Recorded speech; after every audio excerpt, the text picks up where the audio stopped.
my friends, good morning. Derek here from BOM Socks with another day of BOM Bites where we feast upon the words of Christ, one bite at a time.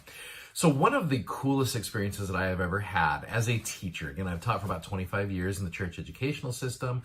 I've done seminary and institute. One of my opportunities I've had was in the last couple of years, I've had an opportunity to go back and help direct church history workshops for other seminary and institute teachers. And it has been such a cool experience. I've had opportunities to be able to hit some of these church history sites multiple times.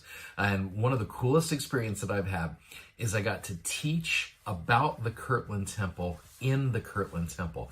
Where Joseph Smith stood, I got a chance to stand. Where Jesus came, I got a chance to stand. And it is so cool to be able to have that opportunity to be able to teach about what took place, where it took place. So section 109 has a special place in my heart because there's been some tender experiences I've had with this. So I'm going to keep it actually really simple for you guys today. We've talked this week about the dedication of the Kirtland Temple, some of the experiences yesterday. Those are some great ones here. So I want to get into the actual dedicatory prayer for a moment. Now let me preface this with a quote in the Come Follow Me from Elder Bednar, where he says, I invite you, and he's referring to section 109, I invite you to study repeatedly and ponder prayerfully the implication of these scriptures in your life and for your family. So you can see, here's an apostle saying, I invite you to prayerfully study these with how they can apply to your family. So for section 109, there is one word I want to focus on, and it's going to seem like a really weird word, but bear with me. The word is that. Okay, you're probably like, okay, that. So the reason why, the word that is in here dozens of times. It's a common English word. It connects things. So that this will happen. And so what I'd like you to do is I'm going to pull up some verses here, okay? So verse 5, verses 9 through 28, which were part of the verses that Elder Bednar talked about, 33, 38, 46, 56 and 57, and then 72 through 76. And you are going to focus on the word that, okay?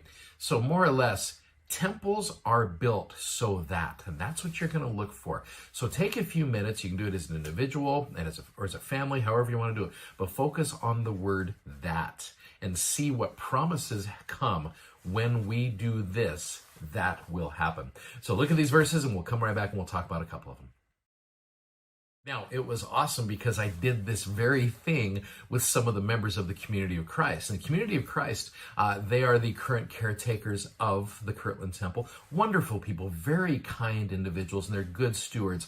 They are doing their absolute best to take care of this place with the resources and the funds that they have to be able to do so. And they're doing their best. They're good, kind people. So if you get a chance to go there, it's a good support. They're good stewards of this temple. So I had a chance to teach this with some seminary teachers along with some members of the Community of Christ. And it was kind of fun. They were kind of like, hey, I've never really looked at that way.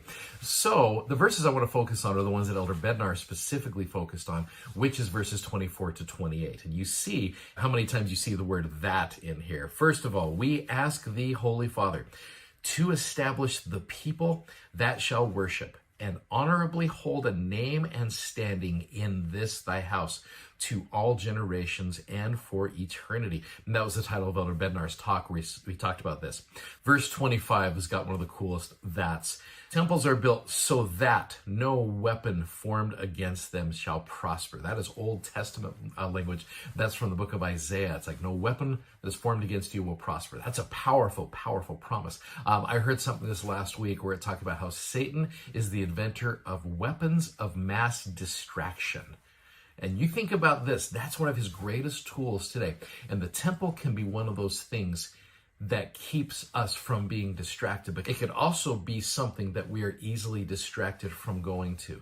So no weapon that is formed against those who attend the temple will prosper. I love that. Verse 26, temples are built so that no combination of wickedness shall have power to rise up and prevail over thy people, whom thy name shall be put in this house. That's a cool promise. Verse 27, and if any people shall rise against this people, thine anger be kindled against them, and if they shall smite this people, thou wilt smite them. Again, powerful words here. Thou wilt fight for this people. That's such a cool promise. We've seen that happen with the Lord of Sabaoth. As thou didst in the day of battle. And again, temples are built so that they may be delivered from the hands of all of their enemies. One of my favorite Old Testament verses I've got cross-referenced here. It's Psalm 118 verse 6, where it says, "The Lord is on my side. I will not fear. What can man do unto me?"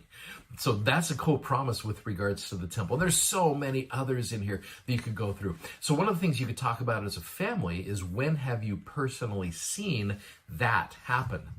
Some of these promises that we've talked about, like verse 22, "We ask thee, Holy Father, that," so temples are built so that "thy servants may go forth from this house armed with power, that thy name may be upon them, and that thy glory be round about them, and thine angels have charge over them." There's so many cool promises here in this dedicatory prayer. Now, in the Come Follow Me manual, one of the things it suggests is to go down to the last couple of verses there, 78 through 80, and to read those verses. This is where Joseph finishes, "O hear, O hear, O hear us, O Lord. Answer these petitions.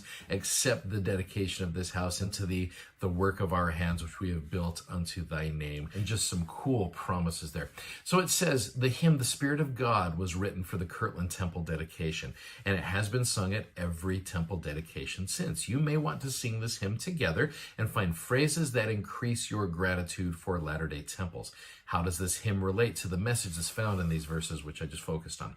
You can also find the dedicatory prayer for the temple nearest you at temples.churchofjesuschrist.org. So that's kind of a fun little thing you could do as well. So whenever I teach in a new seminary building, I go try to find the dedicatory prayer, because those are dedicated buildings as well. And it's fun to see the promises and to point those out to individuals.